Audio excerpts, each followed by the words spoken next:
Hey there viewers, Eric O here, South Main Auto. Got a new project. We've got a 98 Tahoe. It's got the 5.7 gas engine. It came in and lady's been trying to get it inspected but can't seem to get it inspected or get anybody to really give them a clear answer as to why. At any rate, when I checked it out, it appears that mechanically it's going to pass. But when I started checking it out, emissions wise, it's not going to pass. First of all, there's no check engine light. It doesn't turn on, key on, engine off, so somebody's probably swiped the bulb out of it. And I guess just brief history, they did just buy this thing used. Must be a Southern vehicle. It's pretty clean, no rust on it, so that's kind of a good part. And when I go through, knowing that the engine light is gone, I see it hasn't gone through a full drive cycle yet, so that's kind of another issue. And I see when I go under the service vehicle soon light requested feature, as far as pulling codes, it has a couple codes in it. So my suggestion to them was, well, let's fix the bulb first and foremost. Let's get the engine light working, if it is a bulb, and then let's go ahead and just fix the two codes that we know we have problems with, and then I'll give it back to them, let it run it through a drive cycle and see what if anything regenerates from there. So thought I'd bring you guys along and show you what we find. I don't know what I'm going to run into yet, but I'll give you a look at the codes that we have now, and we'll track those down. So these are the two codes we have. We've got the O2 heater code there. That should be pretty straightforward. And then we got this cam crank correlation problem here, which is usually just a matter of setting the timing. It's got 167,000 or somewhere's on there, almost 170,000, something like that. So we're probably looking at some worn timing components there, but past experience says usually we got enough movement in the distributor to kind of make up for that. So we'll take a look at those, but first let's go check out this engine light. Well, I know the lighting kind of sucks in here, but like I say, there is no check engine light when I do a bulb check. At least not that I can see. And it does have 167,750 on it. I see the dash is kind of hanging apart here, and got some little animals here. We have to move those. So I say we pop this bezel off, and let's see if that comes out. Look at that. Sweet. And I think these just snap off, so we'll get this out of here and move the seat back. Man, I usually don't move customer seats, but this thing's a little snug. I got a little toggle switch here. I see this must have some kind of security in it. Turn the key on, the doors lock and unlock and all that stuff. So let's see what we can do. It's missing the little tilt lever here.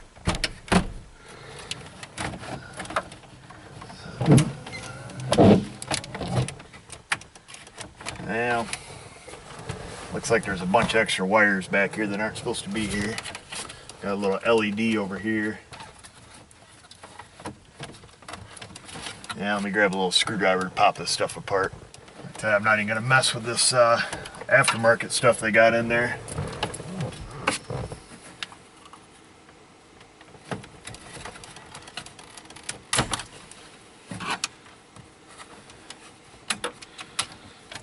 I have no idea what it goes to, but oh my luck, I unhook it, thing wouldn't start. I don't know. I don't know where they got this thing from. Like I say, it's got wires up here on this side running up to some kind of LED. So we'll just see if we can't get it loose enough to pull the cluster out. And I can't even recall if these clusters take a bulb or not. It's not something we do that often, so find out here shortly, I guess.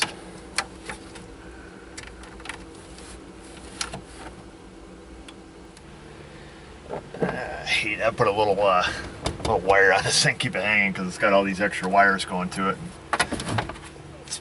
I found somebody wire something in, just don't screw with it. So get this cluster pulled out. Hopefully it's a replaceable bulb. You never know. I mean, I've seen these cars come in from the auction with small holes drilled right through the instrument cluster and solder and cut off them, and It's amazing what these people put through, like at auctions.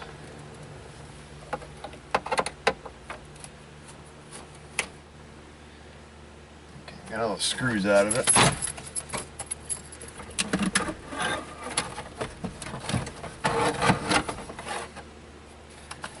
Alright, there it is. Let's take this out and see what we can find. I think they're labeled. Brake, illumination, left turn, daytime runners, check gauge, there's battery, service engine soon right here. Ain't got enough strength to do that. Let me see what we can do here. Yeah, well, it may not be a matter of strength. I think it's got a couple of these little tiny lock tabs on it. Got one on each side. Kind of need 3 hands. See if I can't get them. There we go. Well, the bulb's still in it, so looks like it's blowing. Let me see if I got one of these. I think I do. I think they call them like a PC174 or something like that. Go see if I have one. They're called a PC74, not a 174. So I do have one. Thought I had some up in my bulb inventory. So I'll lock that back in there, and we'll go see if this works.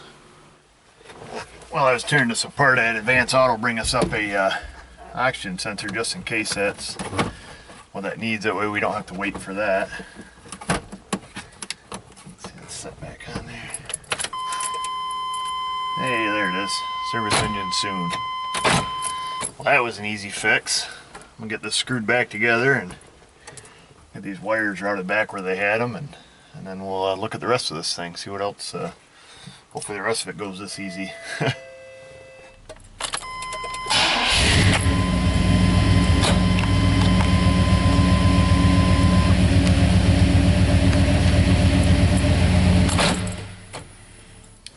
That was a pretty simple fix. I was glad it's just a bulb and a little more. I don't know. I guess feel a little better to find out that the bulb wasn't just missing, so somebody didn't just take that out of there to knowing there was a problem. I mean, probably been on so long it blew, so yeah, no big deal. So let's go ahead and I'll grab the multimeter and we'll check out this heater real quick on this O2 sensor and make sure that's just an open heater circuit, which typically it is, and if it is, we'll throw this new O2 sensor in there, and then we'll check out that cam offset code. So I guess just real quick, I'll show you what we're going to be doing, because it's easier to show you right here. Is we're going to go down on our O2 sensor, which is just like this one, but it's underneath the car, obviously still in the exhaust, and we're going to be checking the heater circuit. We're just going to do an ohm test on it, check it for continuity. And it appears it's usually always the 2 wires with the same color. So on this one it's the 2 white wires, and I would expect to see something, I don't know, probably 4 to 8 ohms, somewhere in that neighborhood. So I'll just show you on this one. We got our multimeter hooked up here. I'll hook it on the heater circuit on this one, and so we got 3.3 ohms. So yeah, somewhere in there. Usually it's a pretty low resistance like this.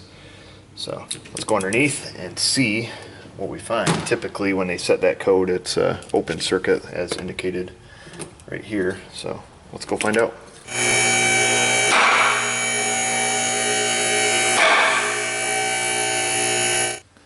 So we're underneath here. This is the passenger side of the exhaust. This should be bank 2 because cylinder number 1 on a Chevy's on the driver's side. So we're going to take and unplug this. And it's hooked to that piece of tin, which is not hooked to anything. I think it's supposed to bolt to the bell housing, but somebody may put a trainee or an engine in it or something at some day, because this thing is just bouncing around up there. So let me get something to pull that connector off, and we'll get up in there with our test leads. Well, it's kind of a pain with this, the whole metal bracket being loose. Doesn't give you anything to push against. See if I can't hold it one hand and get it off there. There we go. Yeah, I got it off.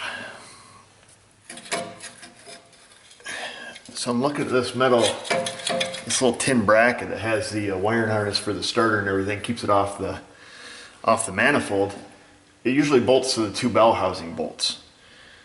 Well, I was thinking, you know, if we change this O2 sensor, we should just, you know, I'll undo those bell housing bolts and put the tin bracket back on. There's one small problem. There is no bell housing bolts. Both of them are gone. So hopefully there's more holding this transmission in, but it definitely looks like they're missing two bell housing bolts at the site. Either that or they're busted off in the block, one or the other, but gotta love used cars. Well, let's do what we came here to do first. I guess I'll hook these leads up on this one. It's the two brown wires. Oops. See what I'm doing here. Get one hooked up there. Oh, 4.5 ohms. So according to this O2 sensor is good. We'll go around here and see if it craps out. It did not. So I guess the next thing to do would be, I suppose we can check for power at the connector here. Connector looks pretty clean. There's a lot of dirt and oil and crap on top of it, but now we get the key turned on. See if we got power down here to the actual O2 heater itself. Pretty sure I'm on the right side. I think the code was bank 2 sensor 1. We'll just double check that and make sure that's the case, and we'll check power to this connector. Well, I went and double checked. It is bank 2 sensor 1 is what the code was for the heater circuit. So I got my scope on a rope here. And I did grab the ladder and climbed up there and turn the key on. So I don't know, let me see which, that should be the one that's on the right here. So we'll see if we got any power first, I guess.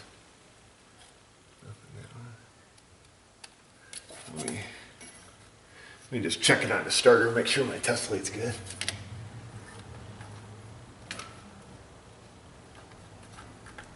Oops. Yeah, gosh, got a good ground here.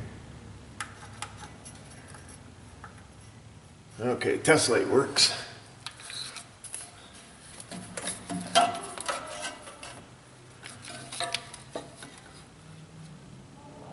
Yep, I don't know if you guys can see that. So, well, that proves we have power there. I guess let's let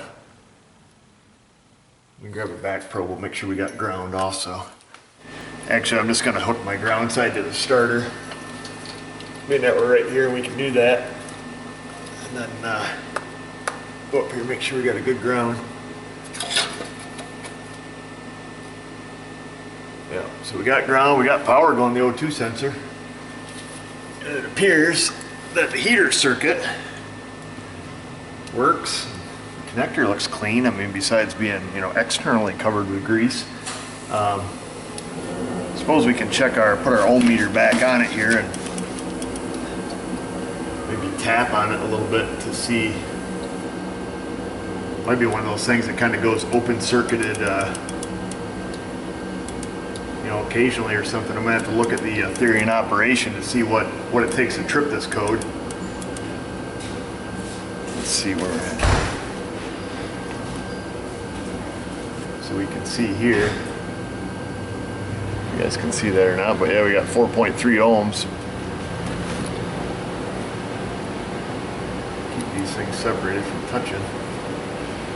Just trying to.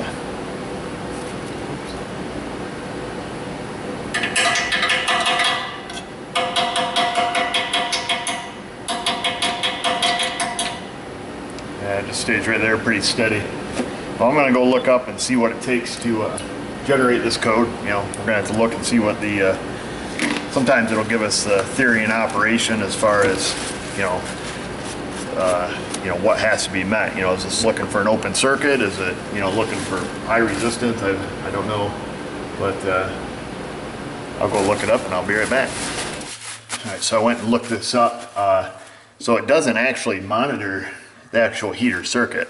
It has, you know, I could actually cut that wire and it would never trip a light. What it's doing, the PCM is assuming the heater doesn't work because what it looks at is the rich to lean transition time on a warm-up cycle. I guess I didn't know that right offhand. I always thought course, I mean, I work on so many different makes and models, I don't even try to guess anymore, you know. Typically, you know, a lot of cars, when they set heater circuit codes, it actually has an open circuit in the heater, but what this GM is looking for is it's looking for an active O2 sensor in a predetermined amount of time. Now, it doesn't give me, you know, the specifics as far as, you know, the number of rich to lean transitions it looks for in, you know, whatever this given amount of time is. So I guess knowing that, you know, we could just have a lazy O2 sensor, one that's just, you know, simply stuck.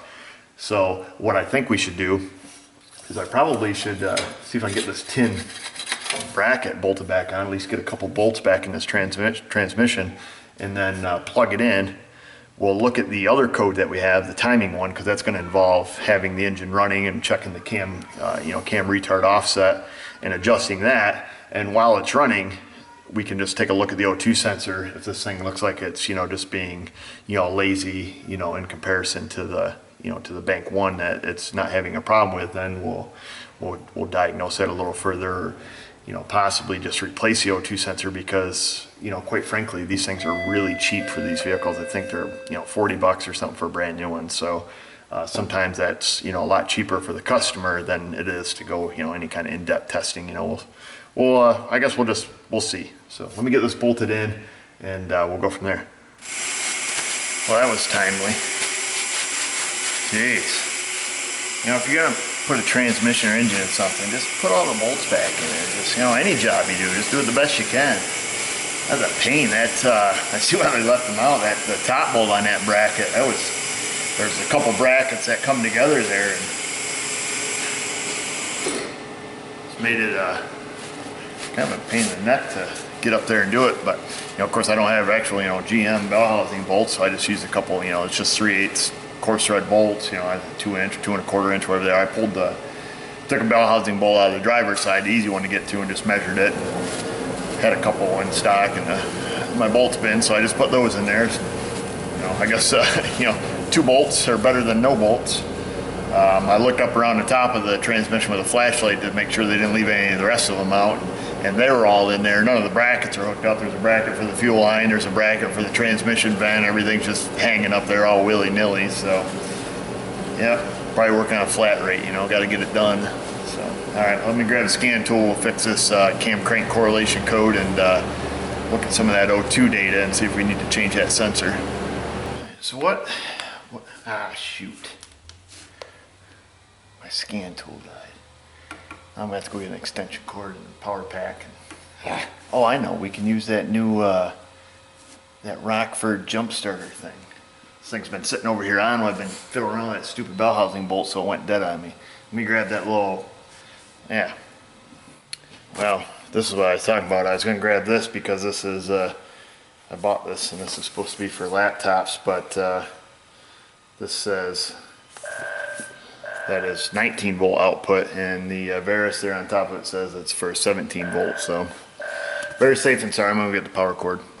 All right, I got it plugged in now. I think, yeah, so the output on this is only 17 volts. And I don't remember reading in the instructions that this is anything other than 19 volts. Says right on it. 19 volt DC port for powering and charging laptops. So I've already had to dish out 1,000 beans to have this thing fixed once. I'm not going to take my chance again. I mean, not that I broke it initially, but you know what I'm saying. So anyhow, with this code, what we're going to do, this code typically is generated because essentially the ignition timing is off, or the cam sensor and the crank sensor have become you know, overlapped, I guess, or out of sync with one another. So on these old V8 Chevys, you can take, and we're going to look at the camshaft offset PID in the data display, and then once we do that, we're going to try to set that to 0. Now the truck will only look at that PID once the RPMs are over 1,000 RPM, so we'll have to kind of bump the throttle up, turn the distributor, bump the throttle up, turn the distributor, and go at it like that. Let me get this, get all this stuff logged back in here. And then, so that this can be off for a number of things, you know, worn distributor gears, you know, worn timing chains, if somebody has done an intake on this, or, well, in this case, you know, it's obviously had a motor or a trainee or something put in it there, you know, it's missing bell housing bolts. You know, 170,000 miles, I mean, you know, this thing isn't no virgin, so, you know, there's no way it made it that far. So anyhow, we're just gonna do that. You know, they're just trying to get this thing to pass inspection, so we'll see if that'll take care of it. It should. Pretty common on these. You just get a lot, you know, people do their own intakes because, you know, the intakes on these things leak oil and antifreeze and everything else, but. All right, so let me get this pulled up and we'll have a look. I was trying to find it here on the scan tool, and when you know it, it's under the EGR data. I don't know where they come up with their list sometimes. So I'll get it selected down to where that's the only PID that we're seeing here. Graph view. All right, get you spun around here. I'm going to start it up. I already loosened up the distributor because I know that's, you know, what we're going to have to do. So I'll be reaching back there. Hopefully I don't get zapped by these plug wires. That always sucks. Always a little gun shy grabbing hold of the distributor cap, but don't really have a choice.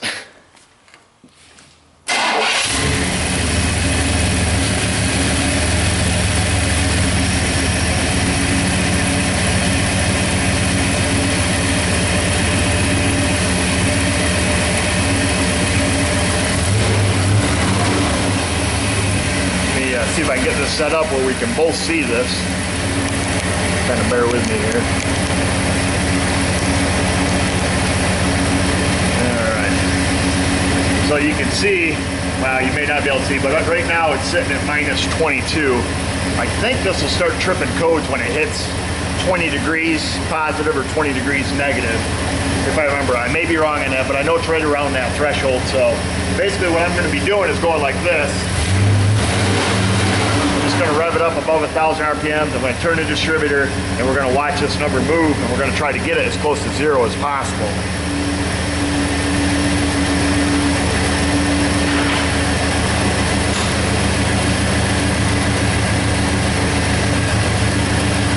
I just moved it, now I'll rev it up a little.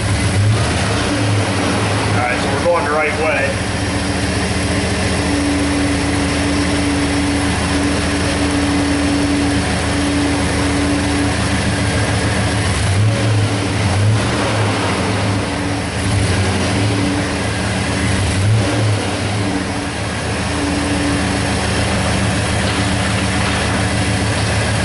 I gotta loosen up some of these plug wires to turn it more. Let's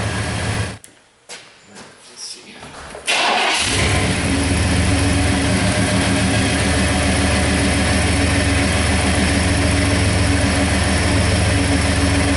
Got looking there on the back side of the engine. I couldn't only rotate that distributor so far, and it's giving me a hard time. There's all kinds of brackets and everything back here that aren't holding down, so I got stuff shifted out of the way. We'll see where we're at.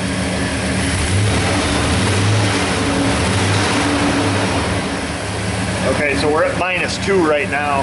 I'm going to leave it.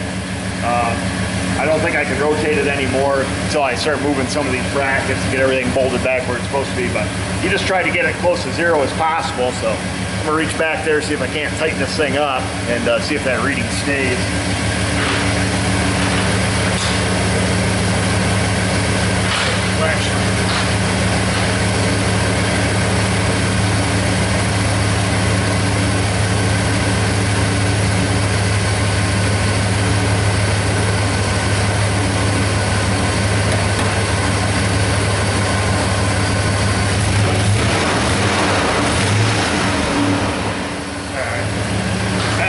Tighten this distributor, it looks good. We probably should have looked at this at first, kind of slipped my mind here. I've got about 30 things going on. So this is the O2 sensor readings here, key on, engine off right now. They're both sitting around 100 millivolts. I'm going to go ahead and we're going to start it up, kind of see where this stuff's at, and you know, see if, you know, maybe too late now because we've already got it warmed up slightly, but we're going to see if this O2 sensor is running a little bit sluggish here.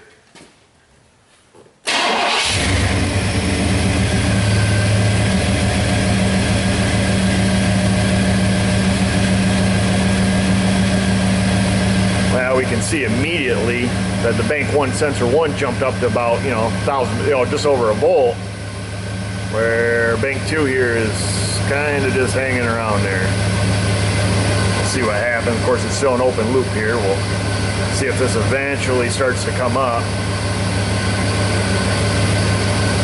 I guess what we ought to do is get the downstream O2 sensors here also to verify. Yeah, so we can see that bank 1 sensor 1 is starting to work. Bank 2 here is still a little bit behind.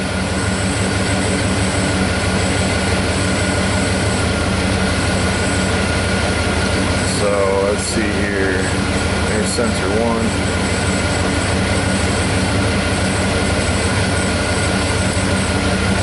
And we can see our downstream. So here's bank 2 sensor 1. That's one we're having problems with. We can see bank 2 sensor 2 is holding just over 500 millivolts.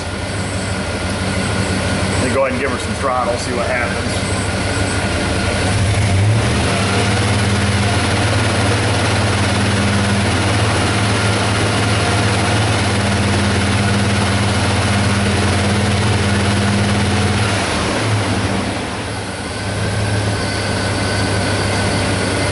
Boy, it just looks like this that bank 2 sensor 1 is just dead in the water and it's not responsive. But we know the heater's working on it. Kind of interesting. Now let's go under there and I'm going to throw a sensor in it. Like I say, sometimes in this case right here, it's going to be a lot easier to you know, just go ahead and replace it, or a lot cheaper for our customer rather than it is you know, to go through and chase us down. Now if we put it in and this problem remains, and then we'll look into it a little bit further. So I hope that you know, really kind of makes sense to everybody. You know, I don't ever want to be I guess I don't want to be accused of being a parts changer, but you know, when you're looking at a part that is this inexpensive, you know, an O2 sensor, like I say, it's, you know, it's probably a $40 O2 sensor. I know they're quite cheap for these trucks. You know, we know the heater circuit's working. You know, we could pull it out and bench test it and see if the actual, you know, O2 sensor is working, but, you know, according to the data that we read here, it doesn't look like that it is. And, you know, frankly, you know, to pull it out and bench test it and, you know, see, you know, it takes time. It all takes time. And, you know, when a customer's paying you, you know, our shop right here is $65 an hour, you know, when they're paying you that to, you know, to repair their vehicle, sometimes this is, you know, a lot more economical. You know, this is just, you know, the price of this is just a smidge over a half an hour's worth of labor. So, and, you know, I see their AC Delco O2 sensors that are in it. Highly likely that it's failed, you know, majority of the time that's what it is. I can't say I've ever fixed, you know, the wiring on these, but, you know, the fact that the wiring, you know, harness, the holder under this was, you know, just kind of rattling around all loose, and, you know, it's missing all these other brackets, and, you know, you can tell this thing's just a cobbed up mess under the hood. It's plausible that there is some wiring issues with this, but I say we do this first, look at the data, and then make a decision from there. Now that we got it good and warmed up. So I don't know how many of you guys are tracking along with the little Toyota RAV4 action going on over there in the other shop. But I got the head gasket set, and I'm glad the guy I ordered it from, he paid the overnight down there in advance, and but he was a little bit nervous about getting another bad one, so he ordered 2 of them. And I'll be darned, when they came in, one of them had been opened and one of them hadn't. But I was kind of half inclined to look in the open box to see, you know, what was missing out of that one, but I just said, heck, well, he just gave me the one that was not opened, and so we, you know, opened it up, and the head gasket that's in it is all sealed in cellophane, and it's a different style gasket, so somebody definitely did some shady stuff there.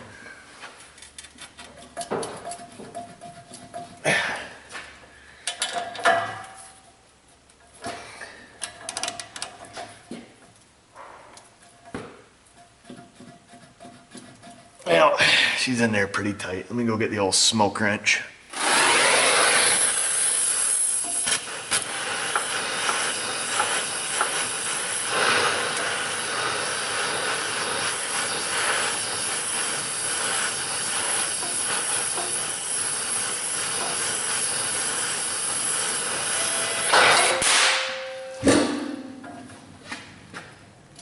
There we go. That's what we wanted.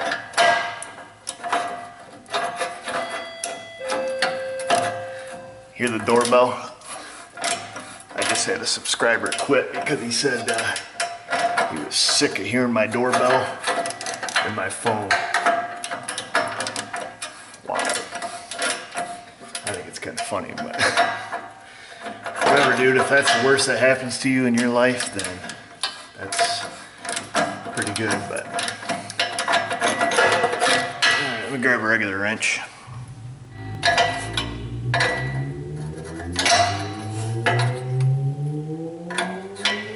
Tell it's over 40 out. Everybody's got their motorcycles out.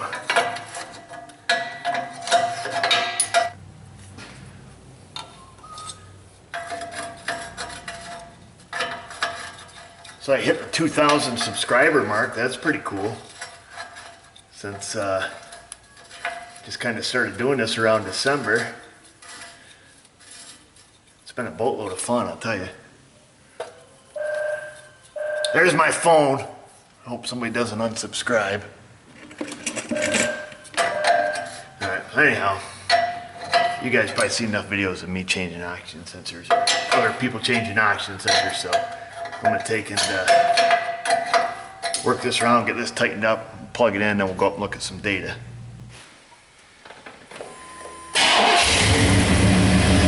Alright, she's all in there. Get this loaded back up here. Let's see. Well, looking better already because you can see both the, so this is both upstreams, bank 2 sensor 1, bank 1 sensor 1, they're both hanging around that 500 millivolt mark, so. Let me just change our data here, we'll get rid of some of the other stuff. There's sensor 1, sensor 1. We'll look at them like this. So let me get a min and max established here.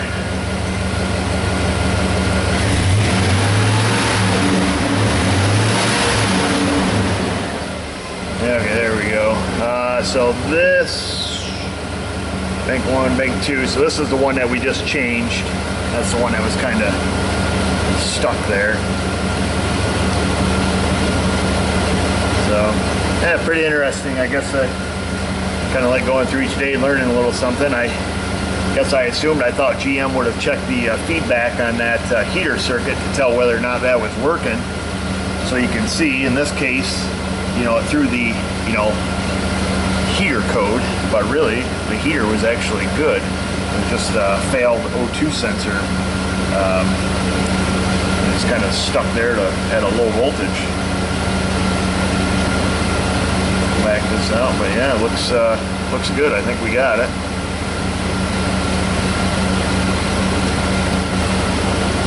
So I guess one thing we can do is back out of this here. We'll go back in and look at our data there on that cam offset. I didn't look at it since I tightened it back down. Kept it right where I needed it. Look at that. So it's right at -1. Just rev it up here. So yeah, -1, -2. I think that's about as close to 0 as we're going to get.